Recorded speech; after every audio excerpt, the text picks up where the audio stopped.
रस्ते अडवा आणि एकमेकांची जिरवा. शेतकरी मित्रांनो, तुमचं ईशा अपडेट्स या यूट्यूब चॅनलवरती स्वागत आहे. शेत रस्त्याबाबत नवीन नियम लागू करण्यात आलेले आहेत. जसे शेतीला पाणी, इतर साधनसामग्रीची आवश्यकता आहे, त्याचप्रमाणे रस्त्याची सुद्धा खूप आवश्यकता असते. शेतात खते, बी बियाणे घेऊन जाण्यासाठी किंवा शेतातील उत्पादन बाहेर काढण्यासाठी रस्ता नसेल तर त्या शेतकऱ्याचे खूप नुकसान होते. यासाठी महाराष्ट्र शासनाने 2 कडक नवीन नियम लागू केलेले आहेत. ते नियम आपण इथे पाहणार आहोत.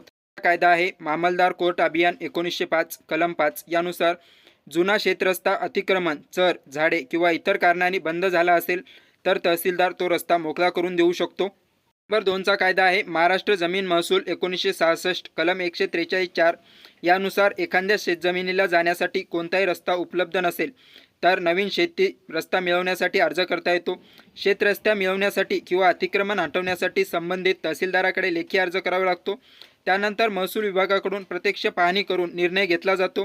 20 एप्रिल 2026 रोजी जारी करण्यात आलेले नवीन परिपत्रकानुसार नियम. जिथे पर्यायी रस्ता आहे तेथे अनावश्यक नवीन रस्ते मंजूर करता येत नाहीत. केवळ सोयीसाठी एकाच शेतीसाठी अनेक रस्त्याची मागणी मान्य केली जात नाही. शेत रस्त्यावर अतिक्रमण करणाऱ्यावर कठोर कारवाई केली जाऊ शकते. वारंवार अडथळे निर्माण करणाऱ्यांना शासकीय कृषी योजनांपासून वंचित ठेवण्यासाठी इतर कारवाईची तरतूद या नियमामध्ये करण्यात आलेली आहे. तुमच्या शेतीला रस्ता नसेल किंवा विद्यमान रस्ता कोणी अडवला असेल तर संबंधित कायद्यानुसार तहसील कार्यालयात जाऊन तुम्ही अर्ज करू शकता. एकमेकाशी भांडण न करता तहसील कार्यालयात जाऊन तुम्ही तुमचा रस्ता मोकळा करून देऊ शकता. ही माहिती सर्व शेतकऱ्यांसाठी महत्त्वाची होती.